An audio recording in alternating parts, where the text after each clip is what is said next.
namanya staf ahli, tapi tidak pernah kau nak tegur. Yang ada adalah penjilat.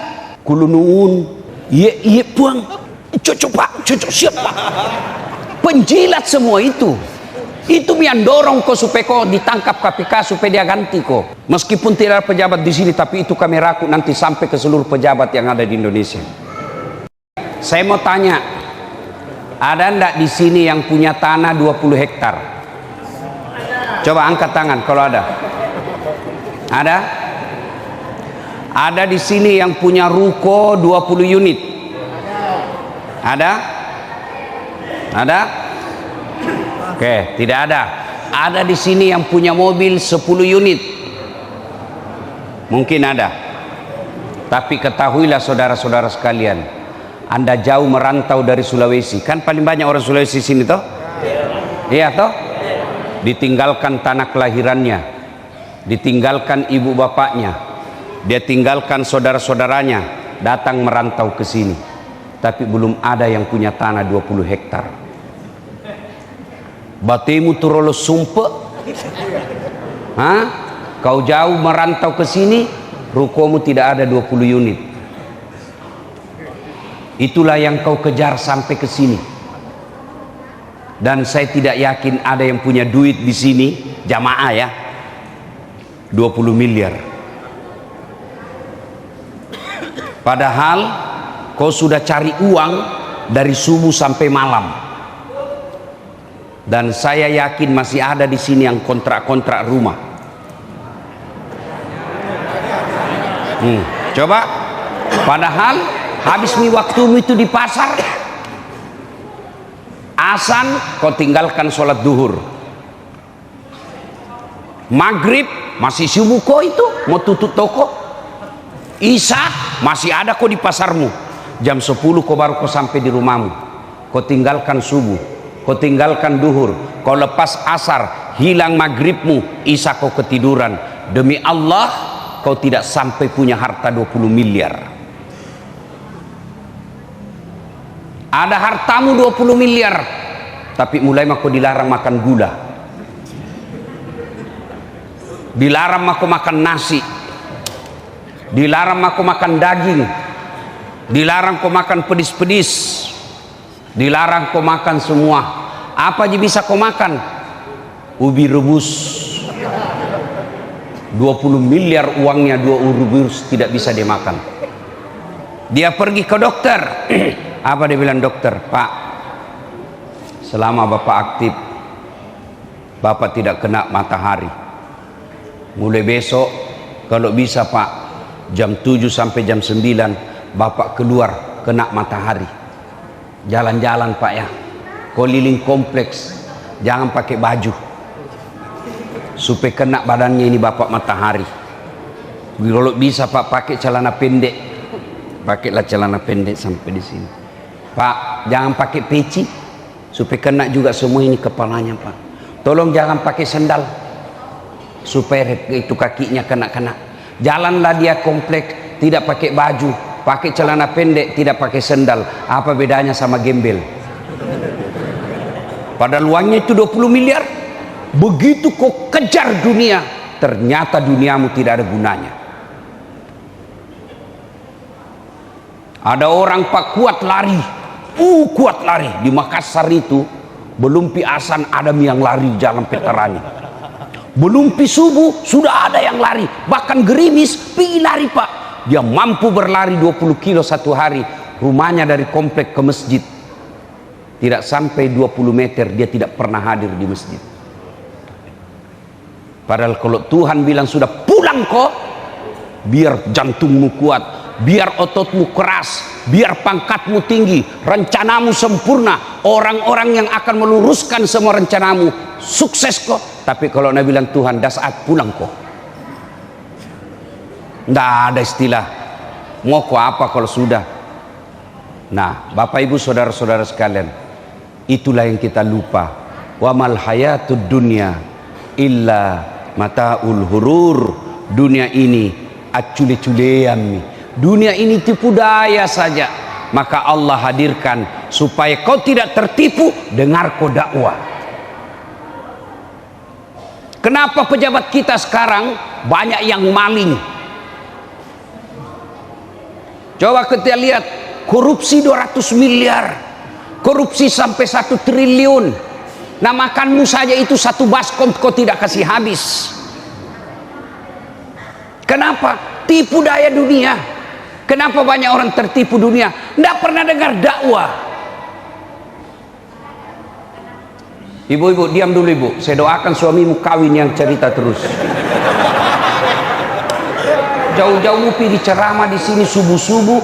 Orang ceramah, kau ceramah juga bikin jengkel saja itu. Jaga kau, jangan panjai. Curita mah curita, dasar pak gosip. Diam-diam psycho dulu. Pak, bagaimana agama mau baik? Dari lahir tidak pernah pesantren. Ya, SD, SMP, SMA, sekolah umum. Kuliah, kadang-kala ada di universitas non muslim dia kuliah. Kuliah ke luar negeri.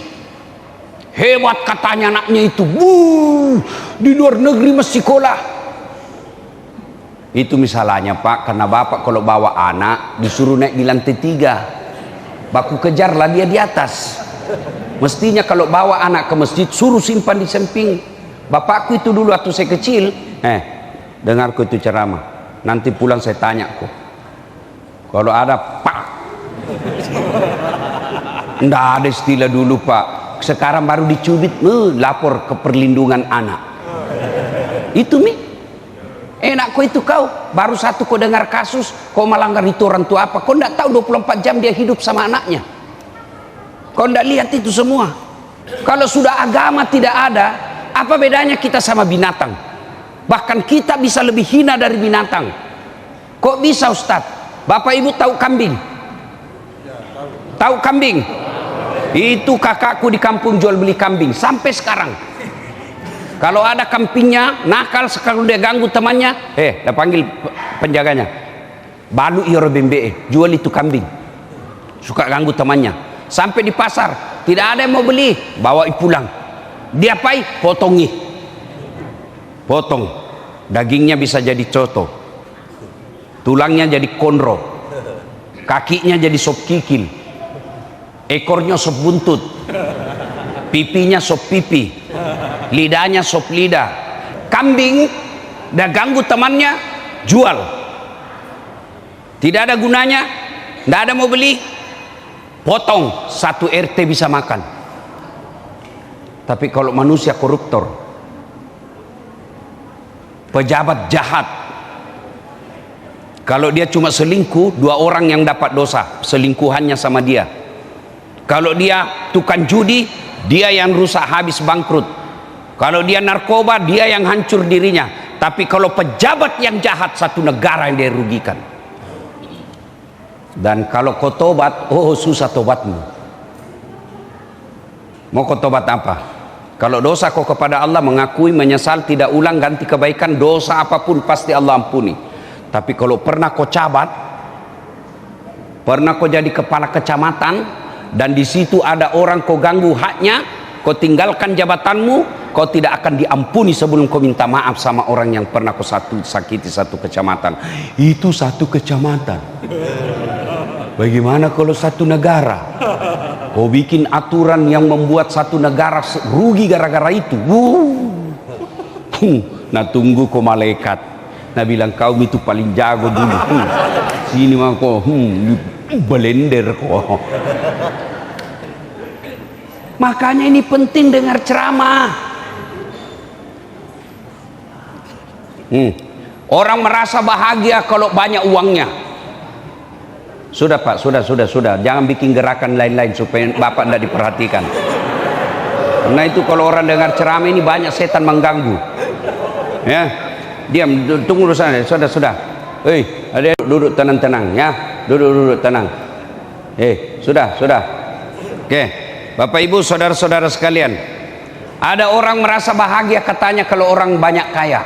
Oke. Ada orang merasa bahagia katanya hebat kalau banyak uangnya. Oke. Ada orang merasa bahagia dan hebat kalau dia populer. Oke, saya kasih kok, saya jawab itu 3 orang. Kaya, penguasa, jabatannya tinggi, populer, gagah. Kalau tidak ada iman, tidak ada gunanya. Siapa dia? Fir'aun. Fir'aun kurang apa? Kaya pak, sampai detik ini kekayaannya masih dikejar di Mesir, masih dicari kekayaannya itu Fir'aun. Istananya, dindingnya emas. Fir'aun kaya. Populer, Fir'aun sampai detik ini masih dikenal pak. Ada namanya dalam Quran. Populer itu Fir'aun pak, tingkat elektabilitasnya paling tinggi. Fir'aun, jabatan, dia raja, punya pasukan. Jangankan membantah, lihat matanya saja Fir'aun tidak berani itu pasukannya. Tapi karena tidak punya iman, Allah hinakan itu Fir'aun. Apa hinanya? Satu kehinaannya, dilaknat Allah. Kalau kita masih 50-50, 50% masuk surga, 50% harapan masuk, ada neraka di dalamnya. Kalau Fir'aun terkenal, kaya, populer, banyak duitnya, penguasa, cakep, ditulis dalam Quran, haram masuk surga itu Fir'aun nanti. Haram sudah ditulis. Kalau kita masih 50-50, ada harapan masuk surga, terbuka juga peluang masuk neraka. Allah laknat itu Fir'aun. Allah laknat, tidak ada satupun manusia yang suka itu Fir'aun. Mana buktinya? Sampai detik ini tidak ada satupun di antara bapak mau kasih nama anaknya Fir'aun. Kaya itu Fir'aun, nak kaya, ku kasih kau nama Fir'aun, nah terkenal itu Fir'aun. Tidak ada. Bapak dituduh saja Fir'aun, bapak tidak mau. Fir'aun ini, marah bapak. Begitu dilaknatnya itu Fir'aun, padahal kaya, populer, cakep. Tidak ada iman, hina kau di hadapan Allah. Sebaliknya, hamba sahaya. Bapak tahu namanya hamba sahaya? Dibawanya pembantu. Kalau pembantu masih digaji, buruh masih digaji. Hamba sahaya itu namanya hak milik. Hak milik sama handphone, mau dibanting, mau dilempar, mau diinjak, mau dijual, boleh. Itu namanya hamba sahaya, hak milik. Saya punya kambing, saya mau-mauku. Begitulah namanya hamba sahaya. Tidak ada nilainya di hadapan manusia. Namanya siapa? Masyita. Itu kan sisirnya Fir'aun. Hebatnya itu Fir'aun. Ada yang khusus sediakan handuk, ada yang khusus kasih wangi-wangian di badannya, ada yang khusus sisir anaknya. Sama anak pejabat kita sekarang pak. Bapaknya yang bupati satu kantor ada perintah anaknya, dan bapaknya biarkan begitu. Ini Masyita, itu kan sisir, direbus satu keluarga. Kenapa? Dia dipaksa mengucapkan keyakinanmu ganti la ilaha illallah. Jangan kau percaya itu, kau harus yakin Fir'aun sebagai Tuhanmu. Kalau tidak, saya bakar, saya rebus kau, lau nasu kau tua-tua. Tak apa-apa kata Masyita, silahkan kau bakar, silahkan kau rebus kami, tapi kau tidak bisa ambil imanku. Masyita Allah muliakan. Sampai sekarang berapa banyak manusia namanya Masyita. Maka iman ini penting. Gimana cara memelihara iman? Satu, dengar kau dakwah. Jadi anakmu kalau tidak pernah dengar dakwah, jangan kau harap dia mau baik. Dari mana dia dapat ilmu agama? Itulah yang rusak pejabat kita. Tidak pernah dengar ceramah. Dengar ceramah hari Jumat, itu pun paling terlambat datang, paling cepat pulang. Assalamualaikum, salam, pulang. Orang khotbah dia WhatsApp. Di mana kau mendengar agama? Iman aja ini perlu dicas. Temanmu tidak pernah ada nasihat, namanya staf ahli, tapi tidak pernah kau nak tegur. Yang ada adalah penjilat. Kulunuun. Iya puang. Cocok pak, cocok siap pak. Penjilat semua itu. Itu yang dorong kau supaya kau ditangkap KPK supaya dia ganti kau. Meskipun tidak ada pejabat di sini, tapi itu kami rakut nanti sampai ke seluruh pejabat yang ada di Indonesia. Apa gunanya? Itu semua di sampingmu kalau tidak bisa nasihati. Yang ada siap, cocok, nah barang salah nak kasih bilang kok cocok. Di mana dengar dakwah? Di rumahnya tidak pernah dengar ceramah. Temannya tidak ada yang baik agamanya. Nah hidup ini sementara bos, sementara. Saya tidak pernah pondok pesantren.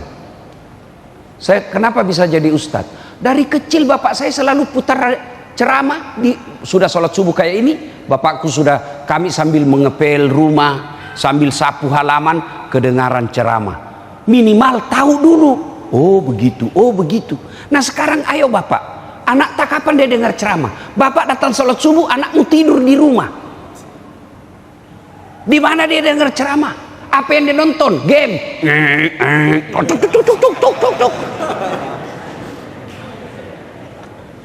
Maka jangan harap ada perbaikan agama.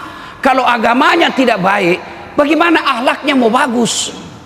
Akhlak tidak diajarkan di bahasa Inggris. Akhlak tidak diajarkan di fisika. Akhlak tidak diajarkan rumus-rumus yang lain. Akhlak itu diajarkan oleh agama. Maka jangan heran kalau banyak pejabat kita mengecewakan dan mempermalukan. Kenapa? Tidak pernah dengar ceramah. Dua, supaya iman bagus, pilih kau teman yang baik. Kalau saya berteman dengan Pak Rudi, Pak Jenderal, tidak mungkin saya bilang, Pak Jenderal, di mana Bapak, di mana? Saya lagi di Jayapura Ustaz. Pak Jenderal, di mana ada panti pijat yang bagus? Tidak mungkin saya mau bilang begitu. Paling saya bilang, saya lagi di sini. Oh siap. Beliau jawab, oh subuh insya Allah saya hadir sholat subuh, dengar ceramah. Itu kalau kita berteman orang baik Pak, lambat laun kita akan tertular dengan kebaikannya. Kalau Bapak berteman dengan koruptor, lambat laun Bapak juga akan terseret dengan korupsi. Makanya seorang-orang di sekitarku, pengusaha-pengusaha, saya selalu bilang, kalau masih bisa kau cari nafkah, tidak berurusan dengan APBN, cari kau yang lain deh. Kalau kau sudah berurusan kontraktor, berurusan kau dengan bupati, berurusan kau dengan gubernur, hati-hati. Kamu bisa baik, tapi penghubungmu itu yang bisa dapat KPK nanti, dan kau akan dibawa. Kau tidak korupsi, tapi kau tahu, kena kau pasal, ikut serta namanya. Hati-hati kau.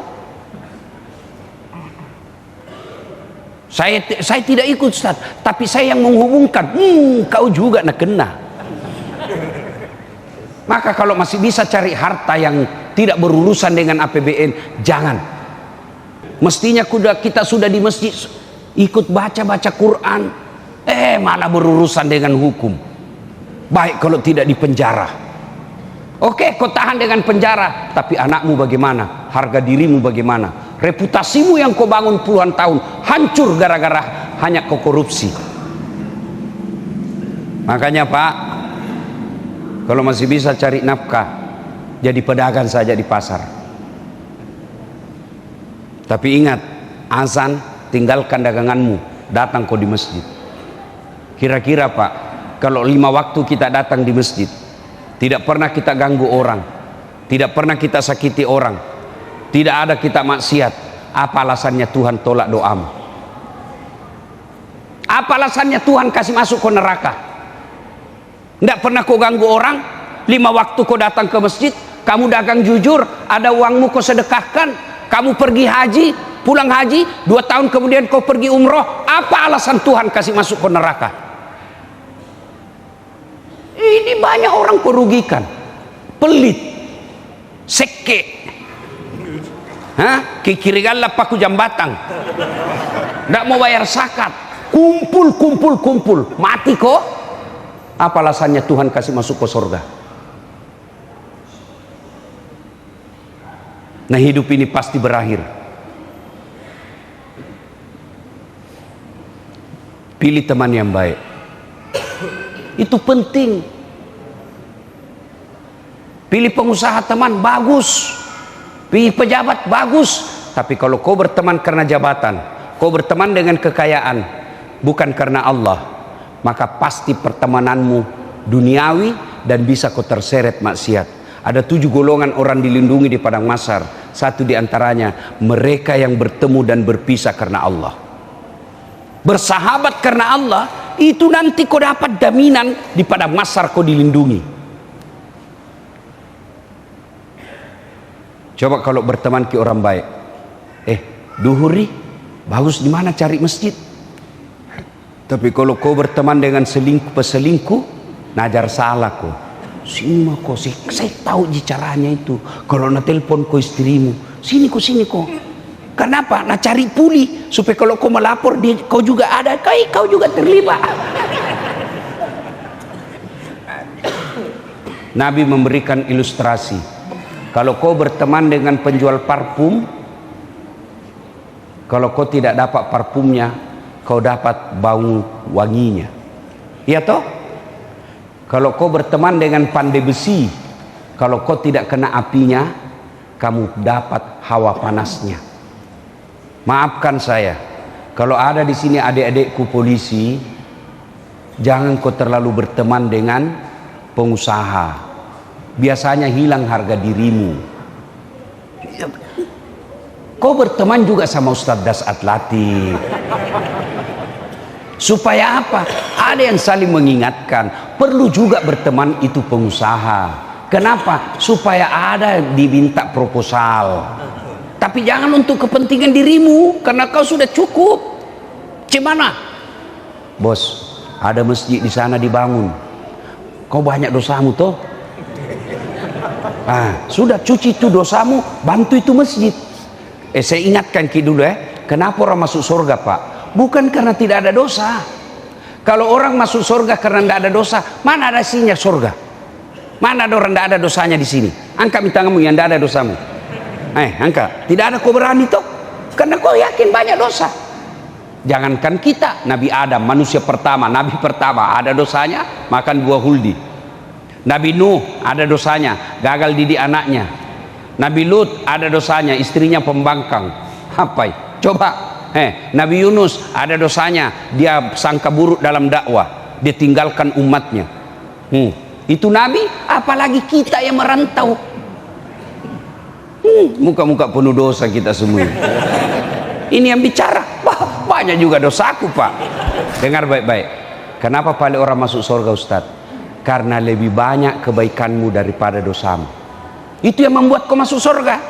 Makanya ada 2 malaikat. Makanya Allah katakan, wala talbisul haqqa bil batil.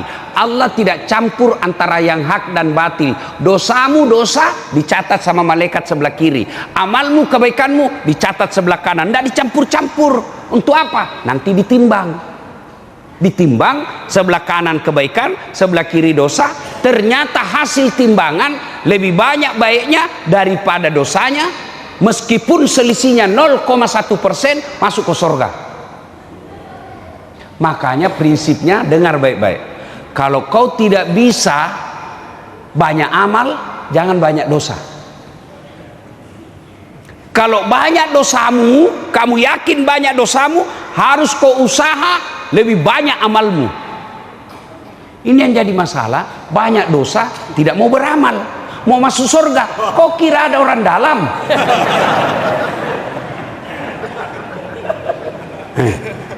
Makanya kalau ada pengusaha ditemani, ajak dia bersedekah. Bos, ada di sana pesantren, kasihan. Kalau kita lihat tidak layak.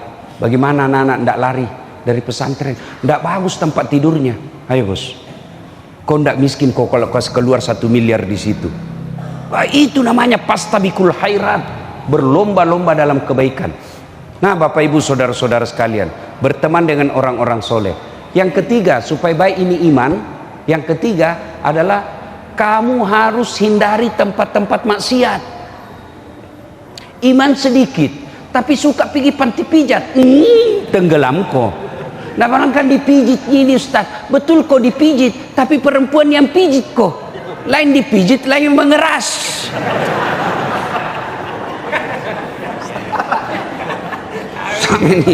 Sama ini Pak Kapolsek tadi malam saya bilang, adakah tukang nyiru-uru ini? Bayangkan saya Pak, malamnya saya masih di Semarang, kemarin malam 12:30 sampai di Makassar, belum baris sedikit terbang lagi ke Papua, baru sampai Papua belum enak langsung saya disodorkan 5 acara lah. Satu hari 5 acara Pak. Saya sampai saya bilang sama Pak Kapolres, ada kayak ini Pak Kapolsek, ada ini tukang pijit-pijit. Saya bilang ada Justas, cuma perempuan. Saya bilang mualek kalah. Mualek nggak lasa bos. Penyakit kok kasih saya itu. Saya memang suka juga, tapi harus saya lawan. Bohong kalau kita tidak suka Pak, bohong itu. Tapi harus dilawan. Itu gunanya iman. Gunanya iman. Kalau tidak ada imanmu, tidak ada yang halangi. Ya, maka dia satu, dengar ceramah. 2, pilih teman orang-orang soleh. 3, Bapak Ibu, jangan dekat-dekat tempat maksiat. Kalau imanmu sedikit, senggol sedikit, labet no. Ya kan? Ibaratnya karungmu kecil, sedikit isinya bocor lagi. Belum sampai di Jayapura habis bekalmu. Yang keempat, doa. Hidayah datang dari Allah. Dalam Al-Baqarah terakhir ada doa itu, Rabbana la tusi qulubana ba'da is hadaitana wa hab lana min ladunka rahmah innaka antal wahhab. Ndak ku hafal itu Ustaz, jamak ku bahasa Arab. Bahasa Indonesia mi, ya Allah, jangan engkau palingkan hati hamba setelah engkau berikan hidayah. Jangan engkau gelapkan hati hamba setelah engkau berikan penerang. Jangan engkau sesatkan hati hamba setelah engkau berikan petunjuk. Ya Allah, bimbing dan tuntun saya. Minta begitu. Amin ya Rabbal Alamin. Ustaz, kenapa dikasih begini? Variasi. Tidak ada itu. Nabi tidak pernah berdoa begini. Tidak. Kenapa paling begini Ustaz? Karena itu lebih nyambung, lebih enak dirasa. Boleh, tidak haram. Tapi Nabi tidak pernah melakukannya. Tapi tidak diharamkan. Kenapa begini Ustaz? Lebih nyaman. Masa kau begini? Amin ya Rabbal Alamin. Kan tidak nyambung gitu. Nah, Bapak Ibu saudara-saudara sekalian, kita masih berlama-lama tapi matahari sudah terang. Tentu kita harus kembali ke rumah cari nafkah untuk kehidupan dunia. Cari kejar dunia ini seolah-olah kau akan hidup selama-lamanya. Tapi ingat, jangan lupa akhiratmu. Kejar akhiratmu seolah-olah kau akan mati besok. Beri seimbang. Jangan juga tinggal saja di masjid. Anakmu mau sekolah kau tidak ada bayarkan. Basar kepada Allah. Memangnya Allah pembantumu? Ibadah sudah itu cari. Tiba saatnya ibadah datang lagi. Kalau begitu cara hidup kita, insya Allah Allah berikan. Apa susahnya Allah kasih kita ini dunia. Tapi kau ibadah kau tinggalkan dunia, bisa jadi, bahkan boleh jadi dunia kau dapat, tapi dunia itu disebut azab yang bahasa agamanya istidraj. Nah Bapak Ibu saudara-saudara sekalian, saya mau tanya, kira-kira ada ndak gunanya ini kita ceramah ini? Ada dapat pahala? Ada dapat ilmu? Siapa yang undang saya? Alhamdulillah ada saudara kita ya, Papua asli, datang ke Makassar, begitu menghormati ulama. Biasanya orang kalau ngundang saya, dia cuma telepon atau WhatsApp atau temannya suruh hubungi. Ini beliau Jenderal Bintang 2 asli Papua, datang ke Makassar, ketemu khusus, ngundang saya. Makanya saya kasih jatah 3 hari. Biasanya orang selesai ceramah saya langsung pulang, tidak bermalam. Ini 3 hari saya di sini. Beliau adalah Bapak Pakiri. Bintang 3, sudah Bintang 3 sama Pak Komjen, Komisaris Jenderal. Allahu Akbar. Datang, Ustadz tolong datang ketemu sama orang-orang muslim di Papua pagi ceramah. Oh siapa Jenderal? Beliau datang. Alhamdulillah. Saya dengar mau jadi gubernur ya. Mudah-mudahan terkabul. Alhamdulillah. Ya. Nah, Bapak Ibu saudara-saudara sekalian, tapi boleh berbeda pilihan, jangan ribut, jangan rusuh. Ya, saya juga melalui mimbar ini menyampaikan terima kasih setinggi-tinggi penghargaan kepada saudara-saudara kita asli Papua. Kalian harus berterima kasih datang ke negeri Papua. Anda cari nafkah di sini, Anda cari harta di sini, hidup di sini, maka jangan kamu lupakan orang-orang. Hargai tuan rumah, caranya muliakan mereka dengan cara apa? Jangan kau sakiti perasaannya, jangan kau hina mereka. Ya, kita adalah bersaudara. Memang kulit kita hitam, tapi darah kita sama, putih merah. Merah agama kita memang beda, tapi kita hidup di negara yang sama, yaitu bangsa Indonesia. Apapun pilihanmu silahkan, tapi jaga persatuan Indonesia. Ya, jangan kau maki-maki orang. Boleh, ini dengar, ini tim sukses. Silakan kau pilih jagoanmu, hormati lawanmu. Jangan menghina, apalagi sampai bertengkar sama tetangga gara-gara pilihan. Ingat 2019 yang lalu, siapa yang bertanding? Bapak Prabowo berhadapan dengan Bapak Jokowi. Siapa yang menang? Bapak Jokowi. Siapa menterinya? Prabowo. Iya toh? 2024 bertanding lagi. Siapa? Bapak Prabowo. Baku lawan sama siapa? Anies Baswedan. Siapa wakilnya Anies Baswedan? Bukan, si Muhaimin Iskandar. Siapa yang menang? Bapak Prabowo. Siapa menterinya? Muhaimin Iskandar. Coba mereka akur-akur, baku serang ketika debat, ya wajar mereka mau cari simpati. Kamu bertetangga, baku serang, baku bully, menyebarkan berita hoax, kamu ditangkap, dia jadi presiden. Itu namanya beleng-beleng. Sudah, santai saja. Siapa calonmu? Ini, oh silakan. Siapa kamu? Oh ini. Nggak usah saling menyebarkan berita bohong. Ya, jelas ya. Terima kasih. Mudah-mudahan ada manfaat. Beliau sebenarnya mau hadir, tapi karena ada urusan yang sangat penting, sehingga beliau hanya menyampaikan, Ustadz, titip salam kepada jamaah saudara-saudara khusus yang dari KKSS. Saya senang berada di sini, banyak orang Bugis. Di mana-mana saya pergi ceramah, selalu ramai orang Bugis. Termasuk ketika saya masuk penjara, banyak juga orang Bugis di dalam. Hebat memang ini orang Bugis, Pak. Demikian, lebih dan kurangnya mohon dimaafkan. Usikum wa nafsi bitaqwallah.